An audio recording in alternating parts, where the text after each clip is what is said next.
Welcome to చర్నర్ one YouTube ఛానల్కి స్వాగతం సుస్వాగతం. నా పేరు శంకర్, తన పేరు రవి, తన పేరు సురేష్ అండి. మేము పొద్దుగాల చెట్ల కిందకి వచ్చినాం. అంటే ఇంట్లో ఉండలేకపోతున్నామండి. ఎందుకంటే ఈ సూర్యుడు 47 డిగ్రీలు ఎండ కొడుతుంది, ఫుల్ ఉబ్బరిస్తుంది. ఈ ఎండకు ఎక్కడికి పోదామన్నా అసలు ఓపికే లేదండి. అంటే అంత ఎండ కొడుతుంది, అంత ఉబ్బరిస్తుంది. బట్టలను తడిచిపోయినాయి. చెట్ల కింద కూసున్నా గిట ఉబ్బరిస్తుంది. ఎటు పోవాలనో ఏమో. అసలు ఈ మే నెల ఇంతగానం ఎండలు ఇన్ని సంవత్సరాల్లో ఎప్పుడు కొట్టలేదండి. ఈ సంవత్సరంలో ఫుల్ ఎండలు కొడుతున్నాయి. అసలు ఈ ఎండలు ఇంత కొట్టడానికి కారణం ఏంది అంటే చెట్లు నరుక్కుంటూ పోవడం, చెట్లను పెంచకపోవడం, ప్రకృతి ఇది వినాశనానికే ఇట్లా అనిపిస్తుంది. సరే, మరి మనకు రవి ఉన్నాడు. రవి మాటలలో తెలుసుకుందాం. రవి ఎండల గురించి ఏమంటాడు, అసలు రవి ఎండల గురించి ఏం చెప్తాడు అనేది ఇప్పుడు రవి మాటలో తెలుసుకుందాం. చెప్పండి రవి గారు, ఎండలు ఎట్టున్నాయి? ఎండలు కొట్టడం కారణం ఓజోన్ పొర తక్కువ కావడం, చెట్లు పెంచకపోవడం, కాలుష్యం. దీనివల్ల 46 డిగ్రీలు ఉంటుంది.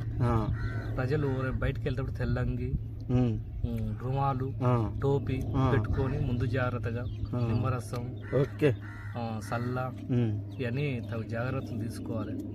ఉపాధి పని బోతులు కూడా కొద్దిగా నీళ్ళు ఎక్కువ తాగాలి. కొద్ది జాగ్రత్తలు తీసుకుంటే ఈ నెలలో బయటపడవచ్చు. Very good Ravi, very good Ravi. ఇప్పుడు రవి మనకు మంచి సలహా ఇచ్చిందండి.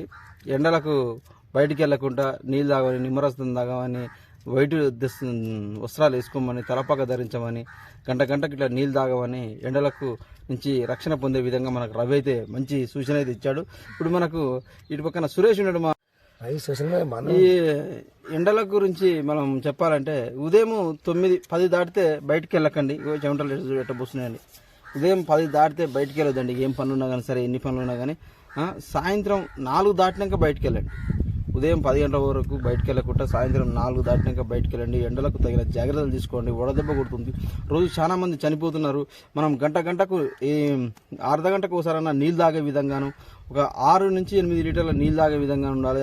తగిన సల్ల కానీ, మజ్జిగ కానీ, నిమ్మరసం కానీ, కొబ్బరి బొండ కానీ, కర్బూజకాయ కానీ ఇలాంటి వస్తువులు తీసుకోవడం, తెల్లటి వస్త్రాలు ధరించడం. బయటికి వెళ్తే మ్యాక్సిమం తప్పనిసరి పరిస్థితుల్లో బయటికి వెళ్తే ఏమన్నా తలకి ఏమన్నా తలపాకు కానీ, ఏదన్నా టోపీ కానీ, ఏదన్నా ఒక వస్త్రం కానీ కప్పుకునే విధంగా బయటికి వెళ్ళండి. ఎండలు అయితే విపరీతంగా కుడుతున్నాయి. ఎండలకు తగ్గట్టు తగు చర్యలు తీసుకొని ప్రజలందరూ మంచిగా సంతోషంగా ఉండాలని కోరుకుంటూ మా వీడియో అనేది ముగిస్తున్నాము. మా వీడియోని అసలు లైక్ చేయండి. మా వీడియోలు ఎంత దూరం వెళ్తున్నాయో కనీసం ఆ మిత్రులు నా వీడియో ఎంత దూరం వెళ్తుందో కనీసం వాళ్ళ లొకేషన్, వాళ్ళ జిల్లా, వాళ్ళ ఊరన్న మెసేజ్ పెట్టాలని కోరుకుంటున్నాను. నా వీడియోలు ఇంత దూరం వెళ్తున్నాయి అనే ఒక సాటిస్ఫాక్షన్ నాకు ఉంటుంది.